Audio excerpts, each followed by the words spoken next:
Thanks, everyone. Good morning. I'm with the Insurance Bureau of Canada. We represent Canada's home, car, and business insurance companies. IBC and our industry are proud to have a strong footprint in Atlantic Canada, supporting families, employers, and communities. I'm pleased to be able to introduce today's guest of honor, the Honorable François-Philippe Champagne. And I'm happy to be doing so here in Halifax. Halifax and Nova Scotia offer an example of the increasingly diversified and vibrant nature of Canada's regional economies. We're in a region that's a growing hub for clean fuels, renewable energy, defense, tourism, and tech. I speak for my industry when I say we look forward to working with the government to help unlock even more of the region's economic potential.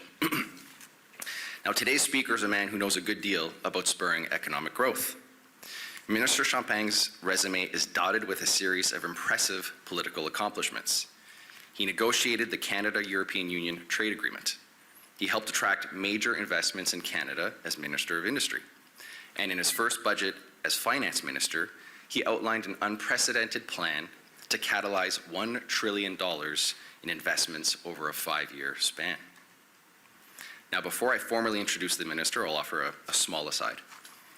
Putting your name on a ballot takes courage. Search any politician's name on social media. You'll get a sense of what they see and what their families see and hear on a daily basis. It's a shame, as our country needs good people who are willing to get involved in the political process, to lead, and to make the difficult, important, and sometimes unpopular decisions.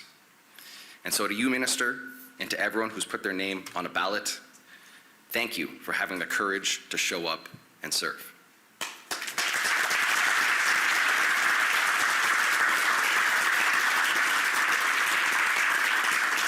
I'll just end with a Teddy Roosevelt quote. It's not the critic who counts.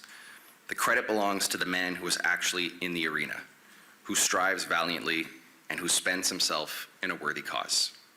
With that, please join me in welcoming to the stage the man in the arena, Canada's Minister of Finance and National Revenue, the Honourable François-Philippe Champagne.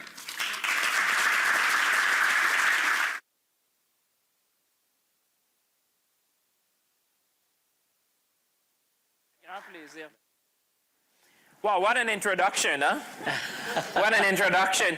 Thank you very much for showing up. You must have seen champagne on the menu today. You know, I say, how many people can show up on a Friday morning, Patrick? I know you're popular, but you know. Well, I think it's due to you, sir. This is quite amazing, but thank you. It's a great, great pleasure. I know you're supposed to do the interview, but let me start. But it's great to be in Nova Scotia, great to be, you know, Brendan and Shannon, thank you very much. Your voice has resonated very much in the federal budget. And I'd be remiss if I don't say thank you to my former boss, Andy Fillmore, which is now he was my primary secretary, but he was really my boss. So the defense mayor, I think, is your call in the country. And it's great to be in the city, great to be with all of you. And thank you, Patrick, for doing that. I know you've done that for a long time, but you know, your wit and leadership is acknowledged. So I would say a big round of applause to you, sir, for serving for so many years. Thank you. Serve the community. Well, thank you very much, Minister, and great to have you here with us. I thought you'd be a little tired after staying up late last night and watching the NDP leadership debate in French. Well, how should I answer that one? I thought you said you would start with a slow ball this morning. We don't have the same definition. I was pretty busy. The flight was on time, let's put it this way. So okay, perfect. Okay. I landed. But it was great to be in this part of the country. You know, I have a lot of affection for what's happening in Nova Scotia. I mean, actually, the mayor is here and told me he's going to leave. So when you see the mayor leave, it's not that I've offended him. He has some ceremony to attend and meeting with Premier Houston after and going to see the base. But I think, if I may say, you know, I think this budget speaks to Nova Scotia, speaks to Atlantic Canada. You mentioned productivity, you mentioned defense, mentioned growth. I mean, this is a part of the country we understand the purpose of trade corridors, increasing. You mentioned trade agreements. I mean, there's a lot. I hope, and we'll have a discussion, and it could be interactive. If people have questions, I'd be happy to take them. You know, think about small and medium-sized business. You talk about the productivity super deduction. So I was really looking forward to be with with you this morning. And I want to thank the Chamber because I know you organized that, Madam Chair, on a very short notice. Our schedule, as you might see, changed from time to time. We have votes, as someone would say, so we had to accommodate to meet the votes, but here we are this morning together. Perfect. Well, it's great to have you here. If I had organized, we would have had food. Well, Patrick, you got your work cut out for you next time. I do. I love Nova Scotia. It's Plain very- talking. Exactly. You know, it's don't go around. You know, Exactly. you don't go around. So let's kick into the budget. So the budget was described before launch by some as a generational budget. Would you describe it that way, and why would you describe it as a generational budget? Well, totally. I mean, let's take a step back. I think that the world has changed in the last few months in an unprecedented way. I often say that the speed, scope, and scale of change is quite unprecedented. And it's true in geopolitics, it's true with tariff, it's true also with supply chain, it's true with technology. Look at AI and quantum, and I think, you know, we're facing some headwind. Let's be honest. The world has, you know, we preside the G7, we have the opportunity to talk with a lot of our G7 colleagues, and Canada's no different. You know, there's some headwinds coming, and, you know, you're trying to figure out. And I would say this is felt at the kitchen table. It's felt on the factory floor. It's felt on the boat, I'm sure. Many people feel this kind of headwind, and you say, okay, the world has changed, and, you know, our human nature is good to think in a linear way, but when you think exponentially, it's more difficult. And you know, someone say nostalgia is not a good strategy. You know, the world you and I think we're about the same age, that we have inherited is not exactly going to be the same when you go forward. Like I said, technology, geopolitics, a lot of things have come together at unprecedented speed. I mean, some would go back to 1945, others would go back to the fall of the Berlin Wall, but it certainly feels that things are changing, and they're changing fast and in quite unprecedented way in our lifetime. So when you take that and you say Canada's no different, you know, every country now needs to pay a price to enter the largest consumer market in the world. We may have the best deal, but, you know, if you're in one of those sectors which is affected, if you're in steel, if you're in the softwood lumber, if you're in the auto sector, in aluminum, you feel it very directly. You know, and I have some of our steel friends which are here, you know, you feel it very strongly. Then you look at that and you say, okay, who has the fiscal capacity to respond to this new world? And people may have seen that the International Monetary Fund, which, you know, looks at the balance sheet of about every country, said there's really 2 countries in the world which stand out. They don't say 5, they don't say 10, they said 2. There's Germany and Canada. There's really 2 countries. And those were even in the budget. You know, I put the quote from the Director General, said there's really Germany and Canada, AAA credit rating, lowest debt to GDP, one of the lowest deficit to GDP, and they have the wherewithal to weather that new world. And then you say, okay, but if you do that, you need to make strategic and smart investments. So the kind of investments that you have been advocating that were going to lead to capital formation, you know, grow the economy. So you look at housing, you look at infrastructure, you look at productivity, innovation, which, you know, some of us would say it's something that has been with us since I could read, I think. You know, we've been talking for decades. And defense to protect our sovereignty. It's a different world. And at the same time, I would say Canadian will give us credit if we're serious. So people have been tightening their belts. And they said, well, it's about time that Ottawa tightened its belt as well. So the $60 billion of saving gives me the confidence, and, you know, I've been crisscrossing the nation, that we are serious. And why is it generational? And I'll stop there, is that if you look at the country in the world, well, in the OECD, if you want, which has the most ambitious infrastructure plan, housing plan in the world, it's probably Germany. You look at Germany, they face the same issue than us, by the way, infrastructure, productivity, and housing. Their plan is $500 billion over 12 years. And it's seen in Europe as the mother of all plans. And you compare that with us, that would be $800 billion Canadians. We have a plan of $450 billion on a cash basis over 5 years. And I'm not even adjusting for the size of the economy, which is twice as big as Canada. So now you start seeing why our colleagues around the world said Canada is really leading the way now in terms of what we've put. It's at par with Germany, or I would even say more than Germany, when you're looking at how we're going to face this new reality. And I think that's why I was saying this is a generational shift, because like them, we have decided to invest in ourselves and do a number of things that I think are going to benefit Canadians. Yeah, the one Canadian economy, becoming our own best customer, and also shifting, you mentioned about the deficit. I would just say 75% of it was to defend our sovereignty and for affordability. So sovereignty is that, we've seen the tariff situation, and I think as Canadians, we would say we need to stand with our colleagues who have been affected. Like I said, the workers in these sectors, by no fault of theirs, are faced, with very difficult situations. So we needed to be there to support. We needed to be there to support an industry to pivot. And the other thing was affordability. I was talking to the mayor this morning, and I'm sure we're going to talk with Tim later on today, Premier Houston.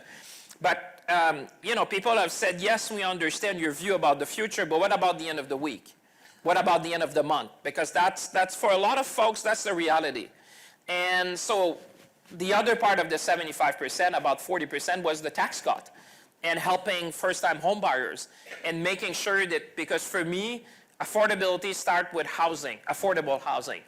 For me, that's the pillar of affordability. When you can find a home you can afford is the first pillar of affordability. So that's why when you look at the world today, I would say that, a lot of my colleagues on the G7 would like to be in our shoes. Because you can look at things in absolute terms, but when you compare with the G7, that's where you start feeling that Canada in this new world, and I would just finish there, we're a magnet for talent. And we've put $1.7 billion to attract the best and brightest mind. You go in our colleges, you go in our universities, go to Memorial, go to St. Xavier, you see that the world wants to come here. And we said, you know what, we're going to attract the best and brightest in our college, university, in our businesses, because this is how we've been able to be a leader in innovation. The second thing you'd say, we're a country that knows how to build ships. I don't need to tell you that when you're in Halifax. We build cars, we build planes. We are a leader in AI and quantum. Very few countries in the world, by the way, have these kind of massive structural industries still today which are thriving. The third thing is we have critical minerals. And I would put it to you that critical minerals in the 21st century are akin to oil in the 20th century. Those who are going to control, those who are going to be able to refine critical minerals are going to be ahead of the game because we need it for everyday life, but also for defense system, and about everything is dependent on critical minerals. The fourth thing is that we have energy, and we need more.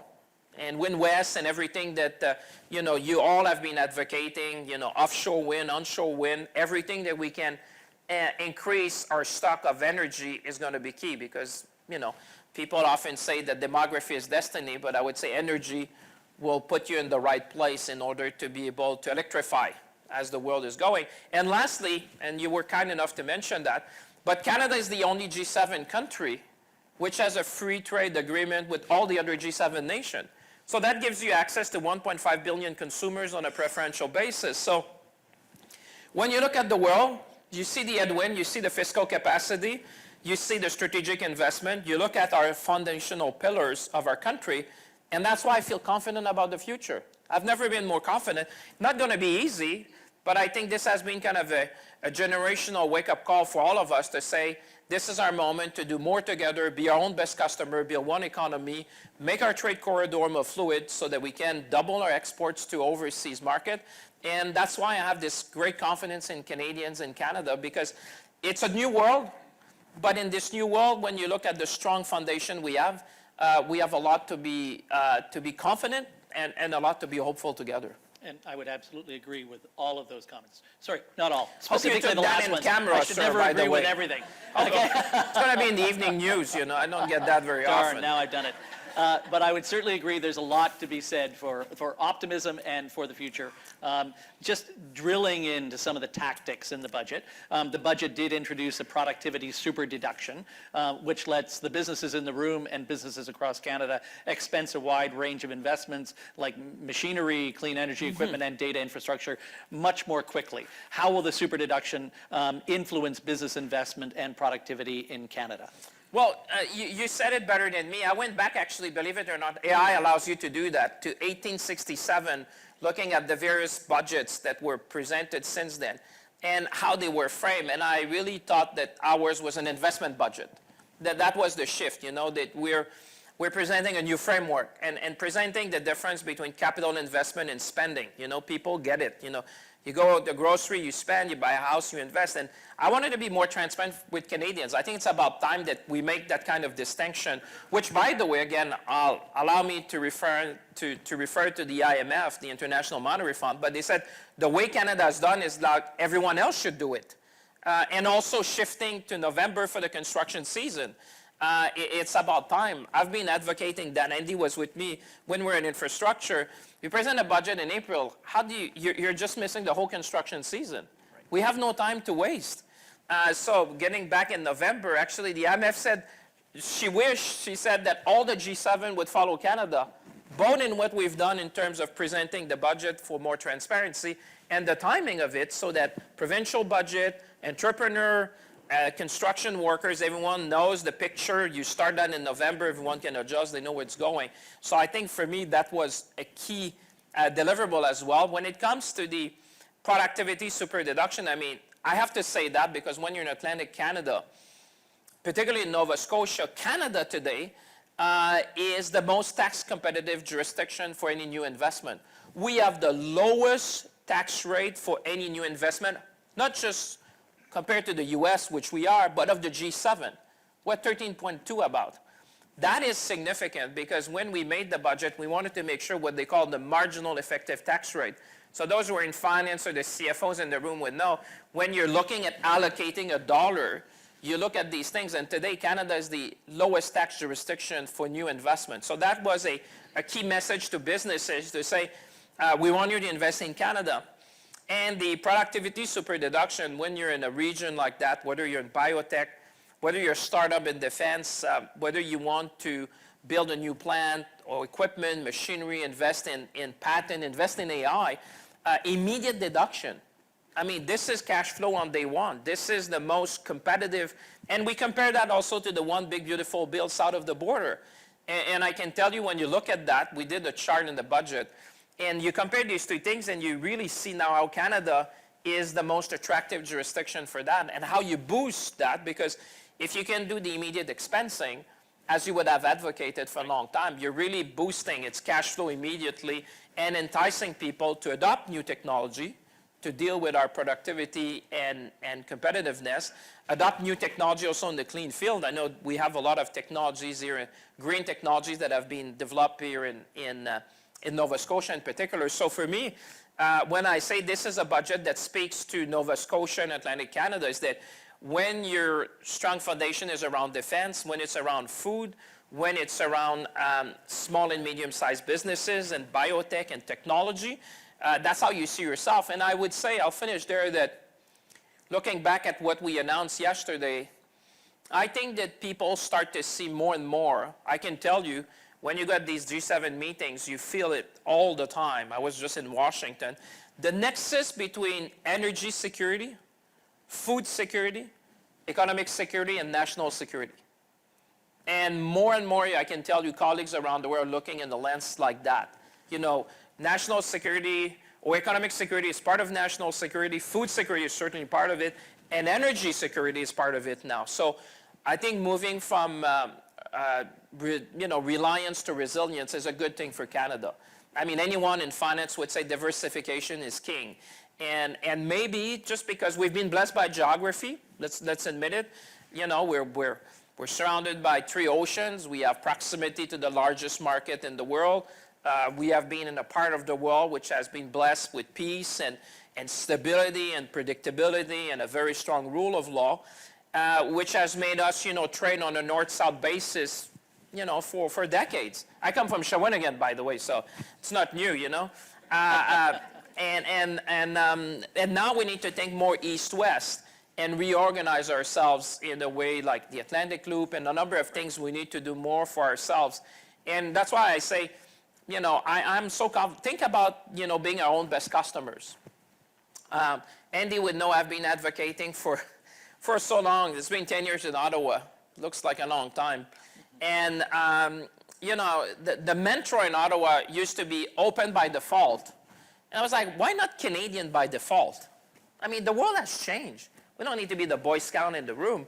You know, the world has changed, and what about, you know, buying from that Canadian startup? Why not giving a chance to our steel producers in Canada, our lumber producers when we build homes, and aluminum producer, just being our own best customer, not only just at the federal level, but provincial, municipal, and even corporate Canada, because the biggest power we have is our purchasing power. If we all decide in this room as community leaders to say, we're going to preferential treatment to all Canadian products and services, you start seeing that you invest in our economy and we grow our economy. And it's interesting you asked that question, because yesterday I was just in Quebec yesterday with the Premier, and we're talking about that, Part of the demand has been receding because of the tariff situation, but we can create our own demand in Canada and start balancing things out. That's what we've announced, for example, in the steel sector. We produce 13 million tons of steel and we consume 13 million. That's a great place for equilibrium. But because we've been trading north-south and allowing people to come in, yes, sometimes you need, because you don't have that kind of steel and you need to remain competitive, but there's so much that we can do to ourselves that will grow our economy and support our local businesses. And going back to your question, I think that super deduction was to send a signal to small and medium-sized businesses to say, we heard you. Right. And you need a break. Families need a break. Workers need a break. You need a break. And I think that is going to create the catalyst for more investment in our nation. Great. I know you're not defense minister, but you did announce $80 billion over the next 5 years. What benefits do you think there will be in Nova Scotia or across the country in that defense spending to the people across the country and Department of Defense members? I may not be the defense minister, but at $82 billion, trust me, I pay attention. Listen, let's be honest. This is the largest investment we've done in our armed forces, probably. I don't want, I'll be quoted now, but since the Second World War or thereabout, I can recall investing like $82 billion in 5 years on a cash basis. This is a moment, there were a number of things. We're catching up in a way, and the world has changed. Again, go back to my 75% defending our sovereignty. World has changed, and Canada needs to do that. Now, if we're going to be smart, and the mayor was good to remind me, 2% of the Canadian population in Nova Scotia. Now, you said 10, he told me 20 with respect to the number of CAF members serving in Nova Scotia, and 40% of the asset in Nova Scotia. So you start seeing, when I say this budget speaks to Nova Scotia, well, you start seeing that if we're going to be making the largest single investment in our nation history, post-war at least, in defenses, well, that's good news for Nova Scotia. That's good news for workers and businesses. And what we need to do, this needs to be a catalyst for growth. We need to learn a bit from the best. And our southern neighbor are pretty good at that. They've been using the defense industry budget, the defense budget for a generation to support research, to support innovation, to support new products. And I think that's what we need to do, because if you're a country like Canada who does not do force projection really, now you need to see how is that going to be a growth engine for the country. How we're going to create new businesses, support, a new way of thinking about defense. And I've been saying on a number of platforms, every company in the room, and I would say every company in Nova Scotia and Canada, should have a defense strategy. If you sell products or services, you need to have kind of that as part of your business and strategy. And it goes, I'll give you an example, which I tried to illustrate that when I did my shoes. You may have seen the famous shoes. I went to be part of that in a business, imagine, that has been there since 1933 with 75 employees. They've been very famous to do cowboy boots, but they also do shoes for the military and boots for the Army cadet. So even a small business in rural Canada has been able to shift from cowboy boots to do shoes for the RCMP and the military, because they realize that this is going to be, and I use that example because if a business of 45 people or 75 in rural Canada, being in business since 1933, can see, oh, there's an opportunity for me. There's a lot of opportunities for folks around. Think about quantum, cyber, and this is, if there's a place we understand, that's the other thing. When I was in Washington, what's interesting is the intersection, and I think that will speak to you and people in the room, the intersection between AI, quantum, cyber, and telecom. When you put all these technologies together, there's a lot going on there in terms of research, how we can protect our network, how this is going to play out in a battlefield, for example. And I think that's why in a place like here in Nova Scotia, where we already have a lot of cyber capabilities, we have the Diana Center from NATO, which has been chosen Halifax for innovation. You know, if I'm in business today, I start seeing a lot of opportunities around that, because that's a cluster that's going to be key for the future. Think about also, you know, you mentioned the base here in Halifax, and we'll be with the Deputy Commander this afternoon. I'm just thinking, for example, Canada is likely to have the second largest fleet of P-8 in the world after the U.S. Navy. So, Halifax is a bit the center of the ocean economy in the world, or at least you could say in Canada, but certainly very few people can project themselves as being a leader like that in the world. And I think I'll say something to you. I think we need to start to brag about Canada. I feel I'm the bragger in chief sometimes, but you know, I need to enlist a number of people. Not everyone wakes up in the morning thinking about Canada. That's why the Prime Minister was in the Middle East recently. I'll be in Europe, I think, next week. We just need to tell our story. It's a very positive story, you know. We have great values. People espouse our values. They like our values. We're known for quality product, for traceability. Stability and predictability is in high demand, and I would put it to you, short supply in the world. That no worry that these funds are saying we want to come to Canada. And we have a big, you know, we have here in Halifax, and my colleagues would know that we have this startup community. And I just think that there's a lot to be done from there with the measures in the budget. But that's why you see me, it's early in the morning and I'm already pretty excited.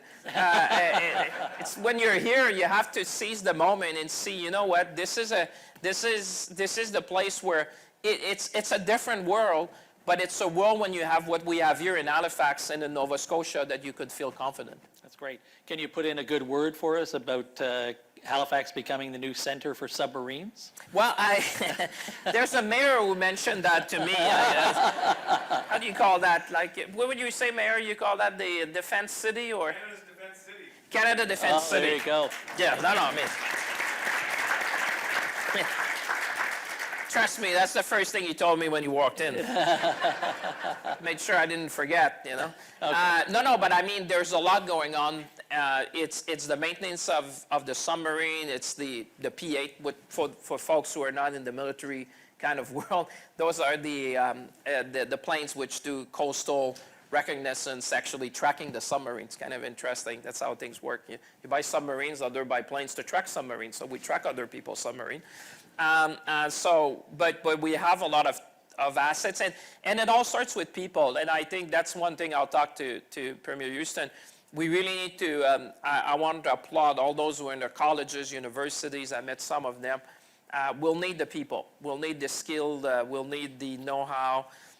This is going to be different. Think about drones. You know, the U.S. just ordered about 1 million drones. So everything is changing. That's why I go back to I think the speed, scale, and scope of change. It's in so many fields at the same time. We just talked technology, geopolitics. But I think this is a city which has always been able to look forward. There might be something about the sea where when you're used to go, you bring knowledge and best practices, and you have to be flexible and trade corridors. I mean, people here have that in their DNA. They look forward.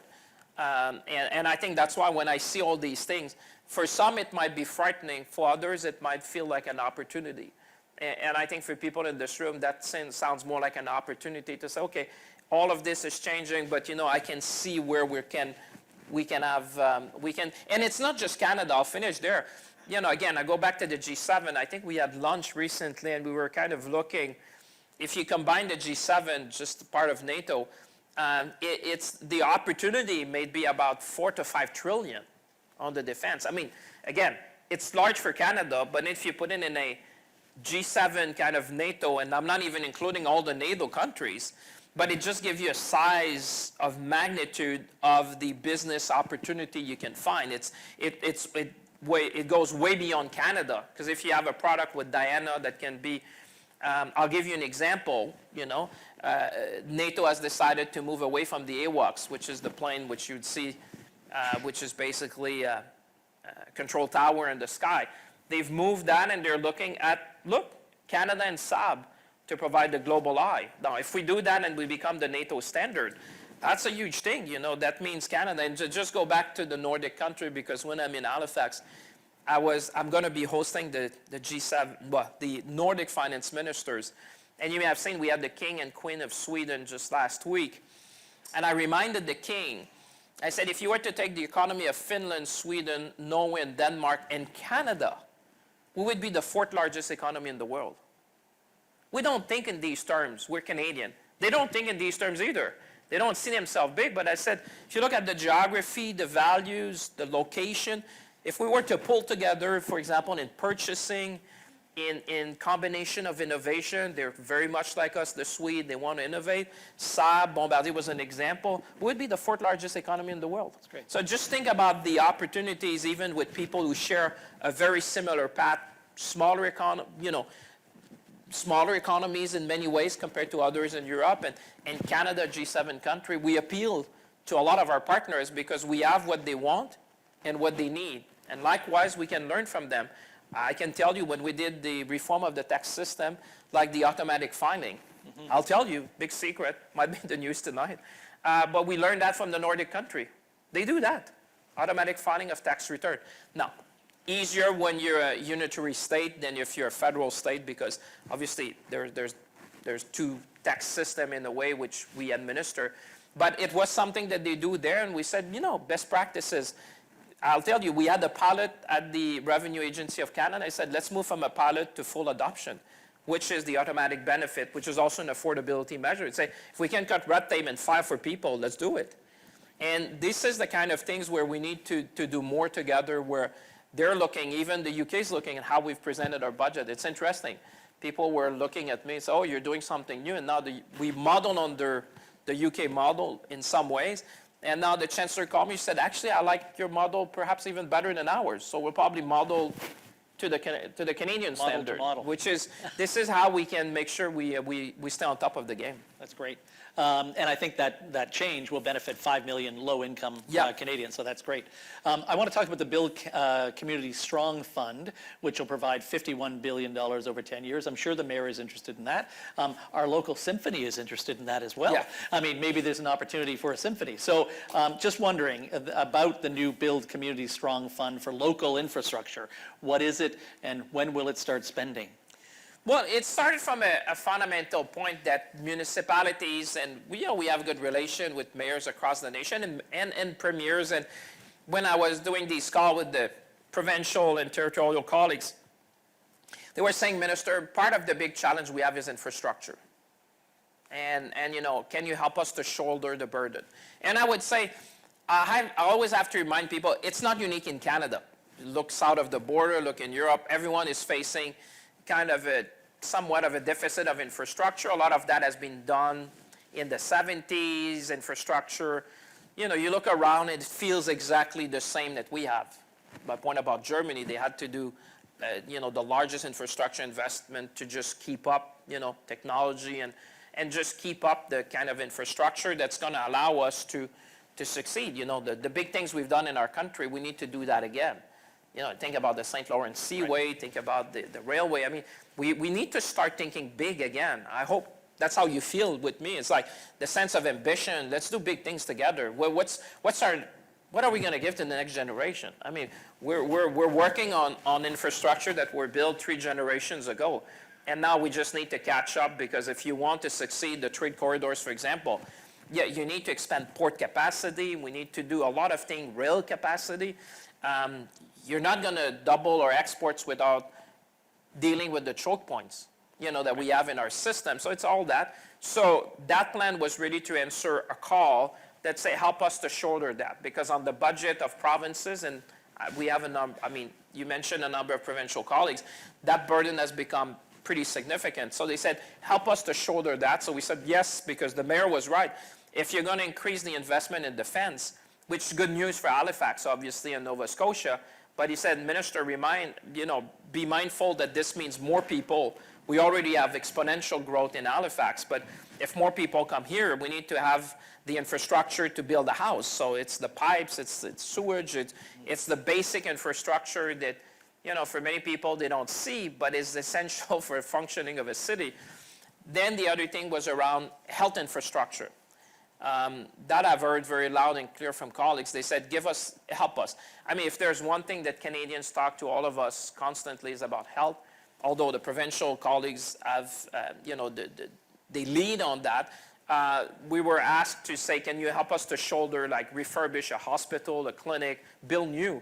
We just need to increase the stock in terms of health infrastructure. And lastly was this community fund, which is very relevant because one thing the Prime Minister and I were reminded, and my writing is bigger than Belgium, so on one end, I can tell you I understand big cities, but a $10,000 like small community infrastructure would make a world of difference for a lot of people. And I remember when we discussed, I said, let's make sure we talk to people where they are. Because yes, you could say we're going to build a bridge or a mine or a new rail line, but the community kitchen or the arena or the soccer field so that kids can go there, that's the thing that we wanted because everyone needs to see themselves in that, I always reminded my mom may see this mine, whether their connection with that and how strategic it would be, but like the hockey ring, or I see that this weekend you have a number of tournaments for the Olympics to qualify. Curling is here. This is the kind of thing that speaks to people. So that's the balance in the budget. You mentioned the deficit before, and that's the balance we have to do. Is that yes, you want to build the country we want, but at the same time you need to be. In politics, I always say there's three things. It's humility, and it's authenticity and empathy. And that is being in tune with people. Yes, people see we need to get there. I get you, Minister, but give us a hand a bit on the things that make a difference for our kids and for our communities. So that's the balance we try because, when you listen to provinces, they would have everything in one bucket. Right. But we had to make sure we balance that to say, yes, but there's things also that matter to people in their own daily lives and community for now. And that's going to help us to build the future we want together. So the Prime Minister's announcement yesterday with Premier Smith seemed to be well received in Alberta, wasn't quite as well received in British Columbia. How do we get Canadians on the same page, not necessarily on that project, but on some of these major projects that you've alluded to ensure that we can get these things done in the next number of years? Well, I think it's a very good question. I start from the premise that I think the discourse has changed in our nation. I think I go back to my headwind, where I started. And I think people, everyone feels that the world has changed. And you don't need big speeches for that. People in the street would stop me at the airport, gas station, and say, it feels like things are changing. People watch everything. It's the tariff, it's geopolitics, it's supply chain, and then it affects your family, your neighbor. Look at the defense investment. I mean, things are changing, and I won't even talk about technology. And that's where I feel that people understand better that nexus between, again, I go back to energy security, which is linked to economic security and national security. I think there is, and I come from Quebec, so you talk to a province where the relationship with natural resources and mining always interesting for me. And if you were to ask most people in the street, is that a big mining jurisdiction? People say, no. In fact, it is. It's probably the largest or one of the largest in the country. But the relationship with natural resources, I think, is changing. Now, that being said, you need to do that in consultation. You need to put the conditions right. You need to consult First Nation. We need to do that as a country. But I think, in my view, what yesterday was about was to set the conditions for. You have the major project office. You have at least we have a path that I hope we can all agree as a nation that we need to take. And then, I think, look at Norway. I lived 20 years in Europe, and I've been always amazed. You can do things responsibly and sustainably. Today, technologies allows you to do a lot of things. Yesterday, they talked about pathways. For those who don't know, pathways is basically that carbon capture and storage project they have there. So in my view, I hope as a nation we can look at that and realize that also energy is going to be key for our future. And I know energy, when you're in Nova Scotia and Atlantic Canada, that's something that people talk about all the time because we understand we need just to produce more energy, we need to electrify, we need to do a number of things. So for me, it was a step, and certainly the major project office will be able to structure that in a way that we need to have these conversations in our country because I think the world has changed. And, you know, like I said, reliance is not necessarily the best strategy. We need to be a bit more resilient and make sure that we build the future that is going to make this country, in this new world, you know, stronger. And that's why when we say we're going to be the strongest economy of the G7, and actually, I go back to the International Monetary Fund, but they predict that Canada will be the strongest, fastest economy in the G7 again. So there's a lot that people see in ourselves. I just hope that we see it ourselves as well and feel that confidence that says, you know, yes, there's this headwind, but if we seize the moment, if we are ambitious, we together can do amazing things. People before us have done it. Remember the harbor that was rebuilt there? Right. You know, people have done it before. They build big things. We built a big navy. I'm always reminded, you know that after the Second World War, I think we had the second largest navy and the fourth largest air force in the world. We had an aircraft carrier. We had two, actually. I was just at an event in Calgary. I'll finish there because I know now the thing is blinking red like it. Must mean that I have to stop.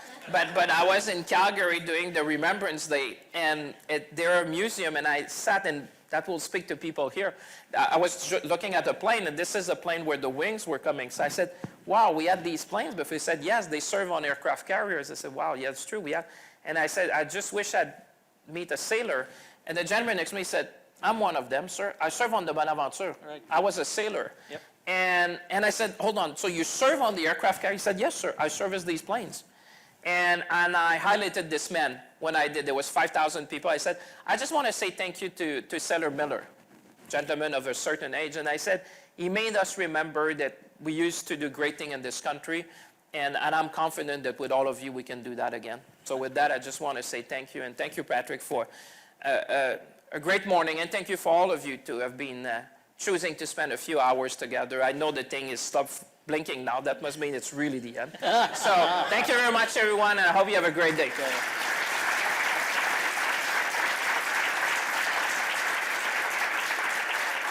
Well, thank you very much, Minister. Really appreciate you coming today. You said that you were excited this morning because it was the morning. I've seen you in the afternoon and in the evening in the past, and you've also been very excited. So it's great to have you here and great to have your responses. I would love to have gone on and on and on, but we did promise a particular time. So thank you very much for making time in your busy schedule today. I want to thank again our presenting partner, the Insurance Bureau of Canada, our advocate partner, Everwind, our host partners, the Chartered Professional Accountants of Nova Scotia. Just a reminder that next week we have, I think, hopefully, although who knows who's going to drop by next week, but next week we have Kenda McKenzie, the Halifax Water CEO, for an event on December 3rd to talk about water, a very important item, especially after the lack of water that we had last year. Tickets are available to the end of today. Thank you very much, everyone, for joining us, and thank you again, Minister, for coming to see us in Halifax. Really appreciate it. Thank you very much. Thank you, everyone. Thank you. Thank you. Thank you. Well done, sir. Thank you. Very good. Thank you.